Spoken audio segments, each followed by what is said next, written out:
जब भी आप बैंक से किसी भी तरीके का लोन लेते हैं, फिर चाहे वो पर्सनल लोन हो, फिर चाहे वो होम लोन हो, फिर चाहे वो ऑटोमोबाइल का लोन हो, और अगर आप इस लोन की ईएमआई का फुल पेमेंट कर देते हैं या आपके लोन को आप पहले ही सेटल कर देते हैं, तो सबसे इंपॉर्टेंट चीज यहाँ पर ये होती है कि लोन को सेटल करने के बाद आपको एनओसी लेनी चाहिए। मार्केट में बहुत सारे ऐसे फाइनेंशियल इंस्टीट्यूशन हैं जो आपको एनओसी लोन के कंप्लीट होने के बाद दे देते हैं, लेकिन कुछ इंस्टीट्यूशन ऐसे भी हैं जो आपको एनओसी प्रोवाइड नहीं करते हैं। तो आखिर एनओसी क्या है, एनओसी के लिए अप्लाई क्यों करना चाहिए और यहाँ पर क्या प्रोसेस होता है एनओसी को लेने का, हर एक चीज के बारे में आज की इस वीडियो में बताने वाला हूं। तो हमेशा की तरह आज का वीडियो भी इंपॉर्टेंट और इंटरेस्टिंग होने वाला है। तो आज के इस वीडियो में आगे बढ़ने से पहले अगर आप इस चैनल पर नए हो तो सबसे पहले इस वीडियो को लाइक करो और इस चैनल को सब्सक्राइब करो। तो चैनल को सब्सक्राइब कर दिया ना, तो सबसे पहले समझते हैं कि आखिर एनओसी का कंसेप्ट क्या होता है। जब भी आप क्रेडिट कार्ड का इस्तेमाल करके लोन लेते हैं या बैंक में जाकर आप पर्सनल लोन लेते हैं, होम लोन लेते हैं या किसी भी तरीके का व्हीकल लोन लेते हैं, तो इन सारे लोन की ईएमआई की पूरी पेमेंट करने के बाद आपका अगला स्टेप होता है कि आप उस बैंक के पास जाकर एनओसी के लिए अप्लाई करें। एनओसी एक सर्टिफिकेट होता है जो बैंक आपको इशू करता है आपके लोन के क्लियरेंस के बाद। एनओसी एक सर्टिफिकेट होता है जहां पर ये मेंशन होता है कि आपने जो लोन की ईएमआई ली थी, आपने जो लोन लिया था, उस लोन का पेमेंट हो चुका है completely with principal and interest, और जिसके बेसिस पर आपने लोन लिया था, जिस चीज को मॉर्गेज रखकर लोन लिया था, वो चीज आपकी हो चुकी है, फिर चाहे आपका घर हो या व्हीकल हो।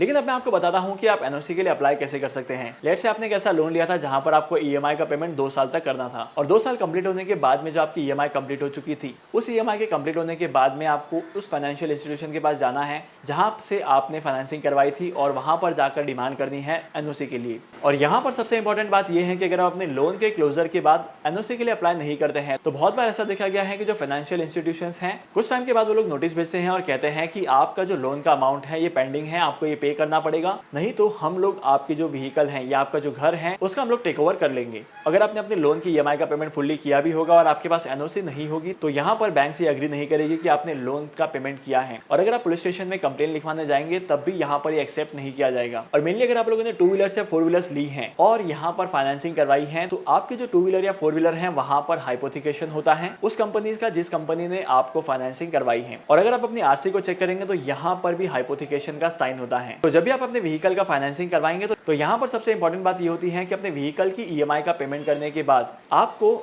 एनओसी के लिए अप्लाई करना है, और उस एनओसी को विद इन 3 मंथ्स आपको आरटीओ के पास सबमिट करना है। तो अगर आप अपने व्हीकल के लोन क्लोजर के बाद ये स्टेप्स को फॉलो नहीं करते हैं, तो यहाँ पर इसका मतलब ये निकलता है कि आपके पास जो व्हीकल है वो एक्चुअली में आपका नहीं है, आपकी जो फाइनेंसिंग कंपनी है उसका है। तो अगर आप नहीं चाहते कि फ्यूचर में आपके साथ भी ऐसा कुछ हो, तो आपको एनओसी के लिए अप्लाई करना है और उस एनओसी को विद इन 3 मंथ्स सबमिट करना है आरटीओ में। जैसे ही आप आरटीओ में इस एनओसी को सबमिट करते हैं, तब यहाँ पर आपको एक नई आरसी इशू की जाती है जहां पर एक पर्टिकुलर व्हीकल आपकी है ये मेंशन होता है। और सबसे खास बात, अगर आप क्रेडिट कार्ड की स्पेंडिंग को ईएमआई में कन्वर्ट करवाते हैं, तब यहाँ पर आपको एनओसी नहीं दी जाती है, क्योंकि आपने क्रेडिट कार्ड की स्पेंडिंग को लोन में कन्वर्ट किया था। तो होप करता हूं कि आज की वीडियो का कंटेंट आपको वैल्यूएबल लगा होगा। अगर आपको आज की इस वीडियो का कंटेंट वैल्यूएबल लगा है तो इस वीडियो को लाइक करना, शेयर करना। इसी के साथ साथ अगर आप इस चैनल पर नए हो और आपने अभी तक इस चैनल को सब्सक्राइब नहीं किया है, तो क्या कर रहे हो यार, इस चैनल को सब्सक्राइब करो। मैं आपको मिलूंगा अगली वीडियो में नए टॉपिक के साथ, एक इंटरेस्टिंग टॉपिक के साथ। तब तक के लिए signing off, happy investing and good bye.